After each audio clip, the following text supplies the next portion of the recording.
ফুল এমন একটি জিনিস যা কম বেশি সবাই পছন্দ করে। কম বেশি বললে ভুল হবে, সবাই পছন্দ করে। প্রত্যেকটি ফুলের সৌন্দর্য এক এক রকম।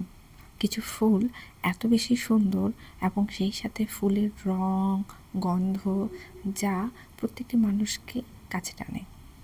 আমার মনে হয় এই পৃথিবীতে যদি সবচেয়ে যে ফুলটা খারাপ, সেই ফুলটাকে কেউ অপছন্দ করতে পারবে না। হ্যালো এভরিওয়ান, আমি ঋতু কালার প্যালেট পেজে আপনাদের সবাইকে স্বাগতম। আজ নিয়ে এলাম একটি ভিন্ন ধরনের ফুলের পেন্টিং নিয়ে।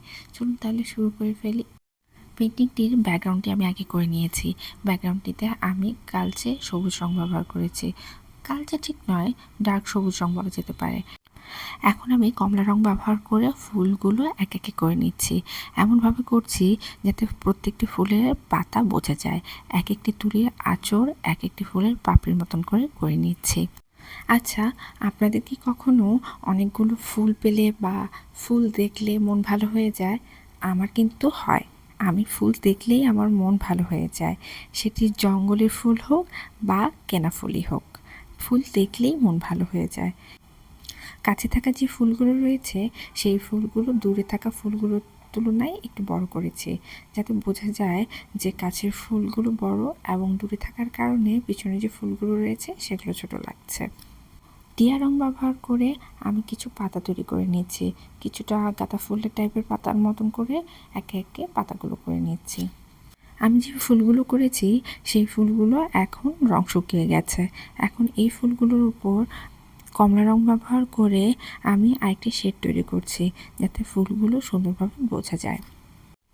কিছু কিছু ফুল যখন আমি হালকা কমলা রং ব্যবহার করেছিলাম, সেই ফুলের কালারগুলো ঠিকমতো বসে নাই।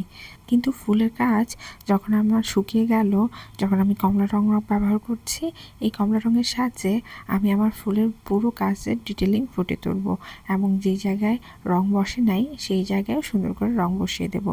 এবং আপনারা হয়তো খেয়াল করলে বুঝতে পারবেন, যেসব ফুলের পাপড়িতে রং বসে নাই সেগুলোতে আমি আবার সেই রং বসিয়ে সুন্দর করে নিচ্ছি এবং সেই সাথে কমলা রং ব্যবহার করে ডিটেলিংয়ের কাজ আস্তে ধীরে করে নিচ্ছি। মূলত নিচে থাকা যে ফুলগুলো, যেগুলো বড় ফুল, সেই ফুলের কাজগুলোতে এই সমস্যাটি হয়েছে। দূরে থাকা ফুলগুলো সুন্দরভাবে হয়েছে। এটি আমি হয়তো তাড়াহুড়ো করার কারণে এই ঝামেলাটি হয়েছিল। এটা কোনো ব্যাপার না। অনেক সময় পেইন্টিং করার সময় আমরা হালকা কাজ প্রথমে করি, তারপর আস্তে ধীরে ডিপের দিকে যাই। আমার ফুলের ক্ষেত্রেও সেম কাহিনী হয়েছে। এখন আমি পাতার কাজ করছি। পাতায় প্রথমে আমি হালকা টিয়া রং ব্যবহার করেছিলাম, এখন ডার্ক সবুজ রং ব্যবহার করে লাইট অ্যান্ড ডার্ক তৈরি করছি। এই যে দেখুন, মোটামুটি আমার কাজ শেষ হয়ে এলো। ভিডিওটি যদি আপনাদের ভালো লেগে থাকে, লাইক কমেন্ট শেয়ার করতে ভুলবেন না। ধন্যবাদ।